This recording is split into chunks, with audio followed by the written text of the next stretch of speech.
Conversations with Nick and Smooth. This is episode 2. We're centering this conversation on mental health, everyday mental health.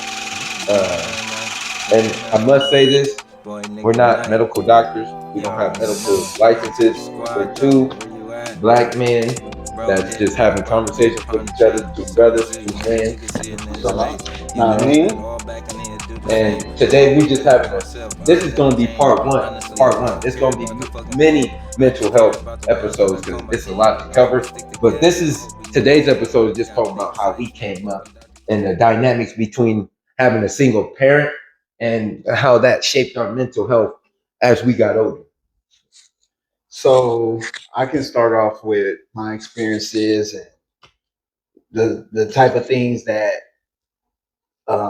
shaped my mental health at an early age. Like Nick said, being a single or growing up with a single parent is tough. You know what I mean? Especially of the opposite sex, it's tough because you don't really understand each other on that level. You know, the surface level, yeah, but not internally, not needs and wants and behaviors and just everything. Mental is a lot when you're raising a kid, when you're raising a young black boy. Like mental is everything. How you perceive the world, how the world perceives you. Women doesn't really understand that, So that was difficult because I couldn't conversate with mom. I couldn't relate to her how I felt.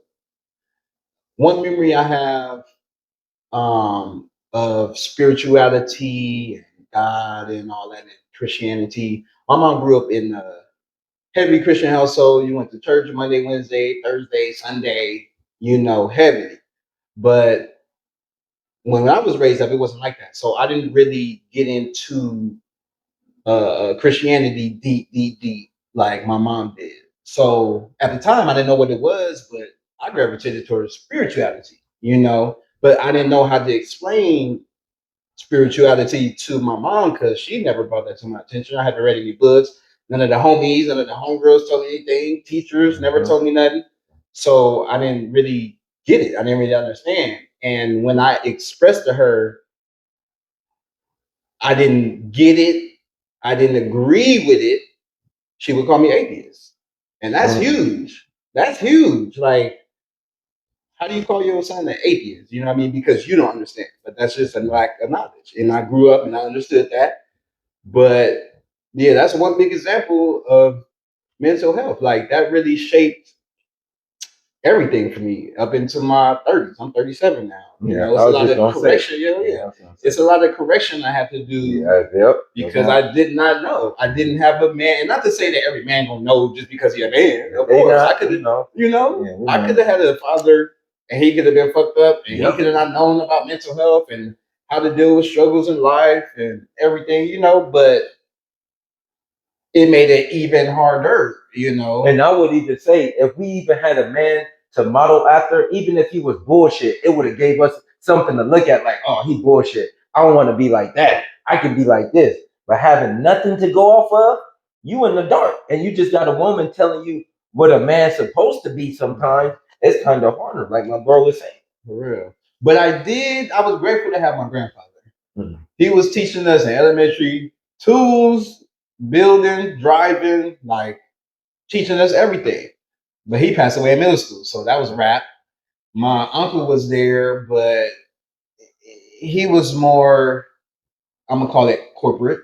He would be the type of person to order catering or kind of throw money at a situation. So he didn't really show me anything on growing up as a black man, anything about mental health, really, that wasn't even discussed with my brother. Yeah, like, it was never discussed. It was never thought about, especially for men. Maybe for women back then, maybe, but for sure for men, it was no mental health growing up or talked about.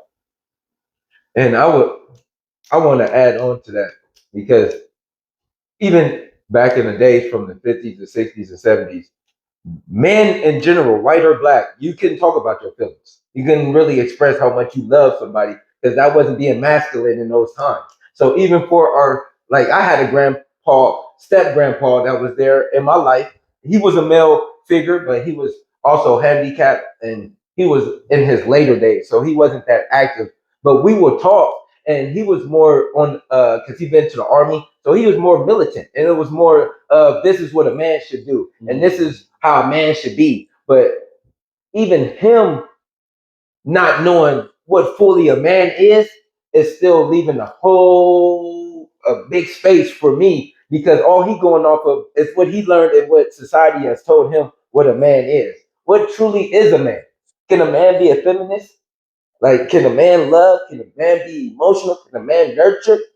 A man's supposed to be able to do all these things. And I'm telling you, mental health has a big it plays a big part of this. Because me growing up with my mom, it was kind of different because our relationships, what we were close. My mom, she would always say I wasn't your friend, but me and my mom was best friends, even when I was growing up. We went to the movies together. We'd just lay in the bed together watching TV like you see in Disney movies and all that. That was us, for real. My mom come pick me up from school. We walking, holding hands, talking about my day. Like, she understood how to try to create a relationship with a little boy. She wasn't trying to be a woman raising a man. She wasn't trying to do that at all. She was trying to build a relationship with her and her son to have to foster the best that she can out of me. So when I become older, I can understand everything she did for me. I'm supposed to return it to the world. People don't look at it like that. Yes, I just can't be. Everything your parents do and they try to teach you, you're supposed to return it and give it back. Give it back to the world. We have become so greedy, and today's day, everything is about me, and myself. Me growing up in South Central LA, in the gang banging environment, that was tough too, because it's the same stigma of being tough, being tough. You know how many kids in the hood that isn't tough, and they telling them to be tough?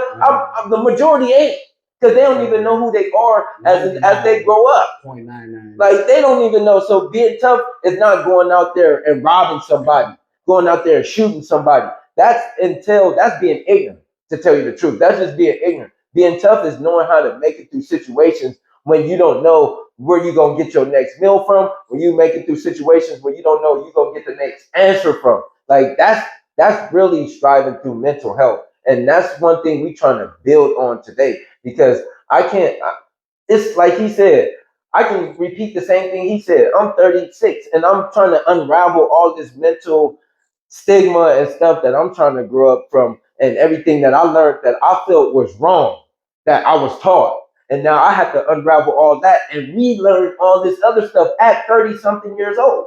So just imagine the things that men and women go through at a certain age when they have to unravel all this stuff. Because look at us today. That's why we're having this conversation. Like, it's easy to just say, all right, I'm gonna just forget about my past life. That's what we do. Like, F that. I'm gonna just keep going on. You're gonna keep going on, and you're gonna break down one day like a car on the side of the road. Man, tell me. I remember that's a great point. My grandfather passed, and I think that was the first big funeral, like big funeral. And I didn't cry. And I was like, what the fuck? Like, that's my grandma. That's my grandfather. I love my grandfather. I was with my grandfather side by side. He would go to the horses at Hollywood Park, and we would sit in the car. Like, we would chill in the car, wait for him. Like, everywhere he went, and my grandmother, that's who we wanted to be with. You know, that's who we wanted to be around. That love, you know. And we get love from only certain places, like how we're trying to talk about our moms and the single parent issue in our community, usually in the low income, Hispanic, Black, whatever, even in white communities, the single mom issue with the mental health, because it has a great combination. It comes together so greatly when you get older and when you try to grow as your own person, and then all the things you have to go through. And then now you, like, I'm in therapy right now. I go to therapy I wanted to, because my mom passed away. I might have should bring that up. My mom passed away when I was 21, so it's a lot of questions. Just imagine how many questions I have to ask her at this age. Like I tell people, because a lot of people used to say, I used to hear this cliche back in the day, like you need your parents when you're young.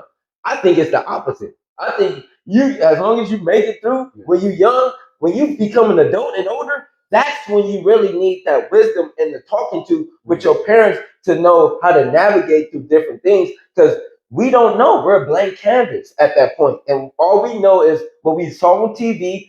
Well, today's social media, and look what social media doing. Social media with mental health, it got kids killing themselves. Suicide rates is going through the roof. People being bullied, the cyberbullying stuff. Like this stuff is real. What was the percentage that you said of suicide for black men? What was the rate? It's high. It's high. We got to really. I think we tend to. I think now we tend to uplift. Not everybody, but I think in society we tend to uplift a side, and then we don't talk to the other side. And I feel like right now our men are being left out. It's getting better for sure. It's getting better because when I was growing up, you didn't talk about this shit. You was being called a pussy, soft, like it was no therapy. It was no none of that. It was hood therapy. That was in our community. You go smoke weed, you'll smoke a blunt with your homies, and we all 16 with no life experience talking about what we should be doing as men. At 16, when your frontal lobe is not even fully developed till you 25, and I feel like 28, 30 now, because the way parents is raising kids, you're developing even slower now because they're not putting the pressure on you to become an adult. And we don't want to rush kids to adulthood, but it has to be some kind of meeting point where you come transition from a child to an adult. And that's for everybody. And it's like right now, a lot of parenting in our society in America, it's like, I'm gonna let you be a child for as long as you want to. You can be 25, still be a child, 30, still no. At 18, we don't want to kick kids out the house. You don't want to do that. But it's time to start looking for a job, going to school. You have to start transitioning to that life because the number one reason you do that as a parent, you're not going to be here forever. They can't rely on you forever. That's the one reason why you're trying to transition your child from being a child into an adult so they can take care of their self and their well-being and their mental issues. And when you die, like me, my mom, I have to tell this story now. My mom, I lived with my grandma until she died. I was 26 years old. The day my grandma died, I literally didn't know what to do. I swear to you that when she died, I was looking around like, what do I do now? Because I lived with her so long and I lived off of her for so long. I didn't have my own way, my own avenues. I didn't have my own ideas of who I was and what I wanted to be. I was a strong person. I have a strong personality. I'm out there. I'm go getting whatever. But at the end of the day, I didn't know who Nicholas Isaiah Watkins was and what I was going to contribute to this world because all I wanted to do was play basketball. And when I got older, I realized basketball ain't shit in the entirety of the real world. If I really want to help people, playing basketball ain't helping people. That's just helping myself and my family. So I had to dig deep and figure out what I had to do in my next stages of life. I go by 25-year intervals. I believe I'm going to live to 100. So I got 25, then 25 to 50, then 50 to 75, and 75 to 100. Right now, I'm at 35. I'm in the middle of the second interval. What am I going to do from this point on to the end of my life to satisfy myself and my hunger to who am I as a person when my grandma died and I was crying, not knowing who I was? That's what I'm trying to change, especially with my mental health. And that's what can help you. Confidence, just a support system, like Smooth said, his brothers, his mom, everybody that was there supporting him, they help you with the transition, but they got to want to help you at the same time. They got to. We could stop it for a break. We could like I don't want to leave that big ass. How much time is? Yeah, everybody, we just want to close it on out. This was episode 2 of mental health. We just talked about the dynamics of the family and having a single mother and growing up as a single, a black child, a male black child in society today, especially coming out of South Central with all the masculinity and the misogynistic shit. Like We just trying to give y'all an understanding, and it's gonna be other episodes too, and we're gonna talk about this. But we just wanted to give y'all a little bit of what we feeling and what we thinking. This is our conversation. What you got something to close them out with? And no matter what we talk about, we try to give you the perspective. We don't try to really go outside of that and get other people's views because that's other people's views. We can't speak for other people. We want to try to give you the facts, any facts, because we're going to have to talk about some facts around this. But we want to give you the facts, resources, where it came from, so y'all can look it up. Because the whole point of this is to get it up, research, talk. After looking at this, you may want to share this with your homies and talk about this in your family, your household, co-workers. The whole point of this is to get the conversation out, to get it going. That's the whole point, to stop being uncomfortable. If we want to build our community, we got to talk with one another. We got to figure out how to fix it. And we can't fix it just talking about the problems and not fixing them. So the point of the show is to talk, come up with solutions, and get it out there. And get out your comfort zone. Man. I'm trying to remember this saying. I said a lot. I want you to be comfortable with being uncomfortable. Man. That's the new saying, and we ain't doing that. We ain't doing that 2026 resolution shit. Nope. We starting that today. Yep. December 13th, 5/11. Whenever you seen this, get comfortable with being uncomfortable. Man. Situations call for that. And we gotta start asking for help. I was thinking to myself earlier, I was doing laundry, and I'm like, this guy came up to me, and I hate to do these stories, but a guy came up to me. He was like, "Man, I just lost like $350 because we was in the laundromat. He put it in his coins in the laundry, and it didn't work. And he didn't know who worked in the laundromat. And I'm like, bro, it's a little Hispanic person that worked in the laundromat, and he going all crazy and stuff.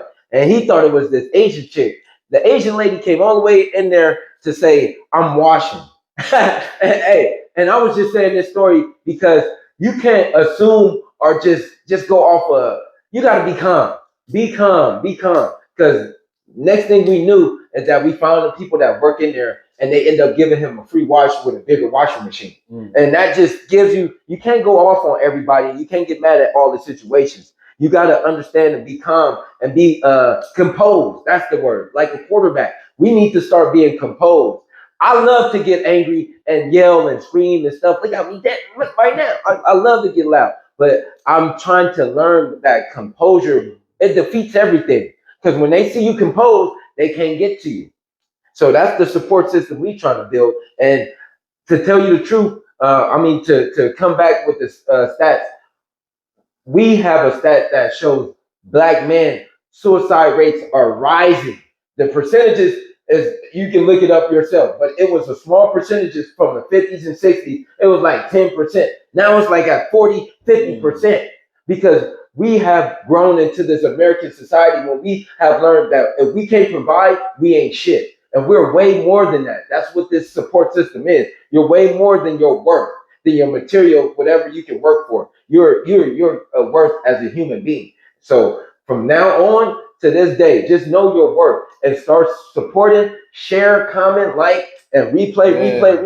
That's the biggest thing. We need you to replay these. We want it out there. And we need a lot of comments. We want feedback. The good, the bad, the ugly, and in between. In between them toes. Let me get in between. So you already know what it is. This episode 2. My guy, man, we coming strong. Love you, man. Peace, love, and light. Peace, love, and light, baby. Have a